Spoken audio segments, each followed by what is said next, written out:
എല്ലാവർക്കും നമസ്കാരം. എല്ലാവരും സുഖമായിരിക്കുന്നു എന്ന് വിശ്വസിക്കുന്നു.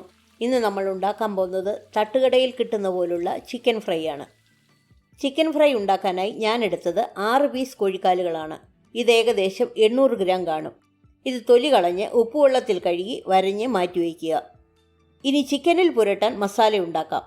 അതിനായി ഒരു ബൗൾ എടുത്ത് അതിലേക്ക് 1/2 ടേബിൾ സ്പൂൺ ഉപ്പ്, 3 tablespoon Kashmiri chilli powder, 1 teaspoon ചതച്ച ഉണക്കമുളക്, 1/2 ടീസ്പൂൺ പെരിഞ്ജീരകപ്പൊടി, 1/2 ടീസ്പൂൺ കുരുമുളക് പൊടി, 1/2 ടീസ്പൂൺ മഞ്ഞൾപ്പൊടി, 1/4 teaspoon garam masala, 3 table spoon അരിപ്പൊടി, 1 ടേബിൾ സ്പൂൺ ഇഞ്ചി വെളുത്തുള്ളി പേസ്റ്റ്, 2 ടീസ്പൂൺ വിനാഗിരി, 4 ടേബിൾ സ്പൂൺ തൈര്. ഇത്രയും ഇട്ട് നന്നായിട്ട് മിക്സ് ചെയ്യുക.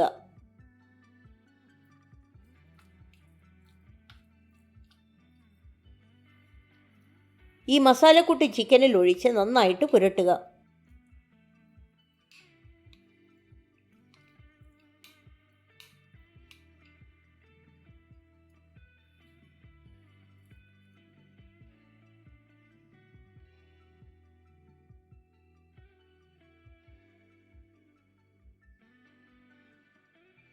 മസാല എല്ലായിടത്തും പുരട്ടിയ ശേഷം 30 മിനിറ്റ് വെച്ചിട്ട് 2 മണിക്കൂർ ഫ്രിഡ്ജിൽ വയ്ക്കുക.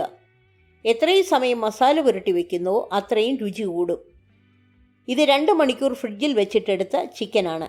ഞാനിത് അരമണിക്കൂർ മുമ്പ് പുറത്തു വെച്ച് തണുപ്പ് മാറ്റിയതാണ്. ഉപ്പ് കുറവുണ്ടോ എന്ന് ചെക്ക് ചെയ്യുക. ഇനി ചിക്കൻ വറക്കാൻ ഒരു പാത്രം ഗ്യാസിൽ വെച്ച് മീഡിയം ഫ്ലെയിമിൽ ചൂടാക്കി വറക്കാൻ ആവശ്യമായ വെളിച്ചെണ്ണ ഒഴിക്കുക. എണ്ണ നന്നായി ചൂടാകുമ്പോൾ ചിക്കൻ പീസ് ഇട്ട് 2 മിനിറ്റ് 2 വശവും ഫ്രൈ ചെയ്യുക. എന്നിട്ട് തീ ലോയിലേക്ക് മാറ്റി ഒരുപോലെ എല്ലാ വശവും വറുക്കുക.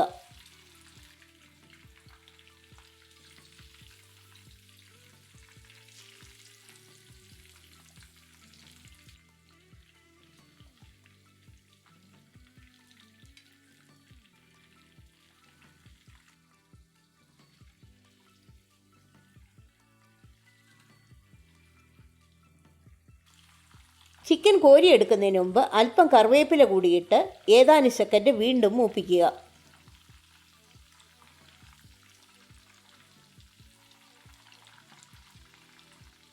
നമ്മുടെ ചിക്കൻ ഫ്രൈ റെഡി ആയിട്ടുണ്ട്. എണ്ണയിൽ നിന്ന് കോരിയെടുത്ത് സെർവ് ചെയ്യാവുന്നതാണ്. ഈ റെസിപ്പി എല്ലാവർക്കും ഇഷ്ടപ്പെട്ടെന്ന് വിശ്വസിക്കുന്നു. ലൈക്ക് ചെയ്യാനും ഷെയർ ചെയ്യാനും സബ്സ്ക്രൈബ് ചെയ്യാനും മറക്കരുത്.